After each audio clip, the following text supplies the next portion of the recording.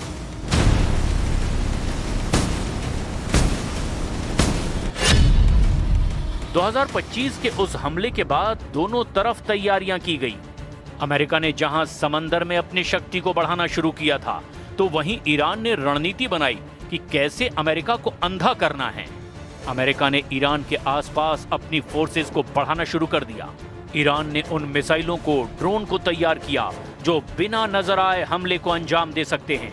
America ने patriot और third defence system तैनात किए, तो ईरान ने अपने सैटेलाइट के साथ इंटेलिजेंस को भी मजबूत किया, जिसके दम पर अमेरिका के उन हथियारों को निशाना बनाया जा सके जिस पर उन्हें बहुत ज्यादा घमंड था। We are waiting, we are ready to face you. Come and see how all your assets in the region will be destroyed. Come and see what will happen to American bases, ships, and forces.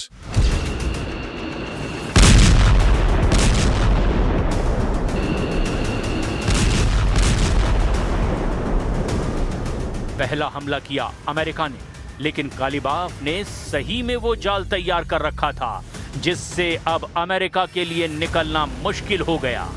उस जाल को देखिए। Iran ने America के बाहुबली हथियारों और military equipments पर सटीक निशाना लगाया। इजराइल के 7 लेयर के रक्षा कवच को भेद डाला। हाइपरसोनिक और बैलिस्टिक मिसाइलों की ऐसी दहशत पैदा की कि अमेरिकी नौसैनिक जहाजों को ओमान की खाड़ी से आखिरकार भागना पड़ा। F-35, F-15E, MQ-9 को भी मार गिराया। हार्ड और पैट्रियट डिफेंस सिस्टम को तबाह कर दिया। ईरान के शाहिद ड्रोन ने तो खलबल ही मचा कर रख दी। अरब मुल्कों में शाहिद ड्रोन दहशत बन गए। हॉर्मुज बंद हुआ तो कुछ ही दिनों में अमेरिका सीज फायर की बात करने लगा और पाकिस्तान में बातचीत तक करने के लिए पहुंच गया। कालीबाफ के शैडो कंट्रोल ने अमेरिका को बता दिया कि वो अपने किसी मकसद में कामयाब नहीं हो पाया। ना तो अमेरिका रजीम चेंज कर पाया, ना ही ईरान की नौसैनिक, हवाई और सेना की ताकत को खत्म कर पाया, ना ही ईरान से यूरेनियम हासिल करने में कामयाब हुआ और ना ही उनके मिसाइल कार्यक्रम को खत्म कर पाया, ना ही ईरान को दुनिया की नजर में विलन साबित कर पाया, बल्कि खुद अमेरिका की छवि खराब होने लगी। यानी कालीबाफ की रणनीति काम कर रही थी और अमेरिका ऐसे जाल में फंस गया कि छटपटाना मजबूरी थी, निकलना मुश्किल। They have no navy, they have no air force, they have no leaders, they have no nothing. Iran wants to make a deal, and we're dealing very nicely with them. And we're not finished. We'll see what happens. Yes, no firing, ceasefire, no more firing. Let's see. We hope that happens. It's not going to happen between them. Trump सिर्फ धमकियां देते रहे, जबकि मोहम्मद बाकर कालीबाफ की कही हर एक बात सच साबित होती जा रही थी। इस्लामाबाद में अमेरिकी डेलीगेशन के साथ हुई बातचीत के बाद सीज फायर तो हुआ, लेकिन लेबनान में इजराइल ने अपने हमले जारी रखे।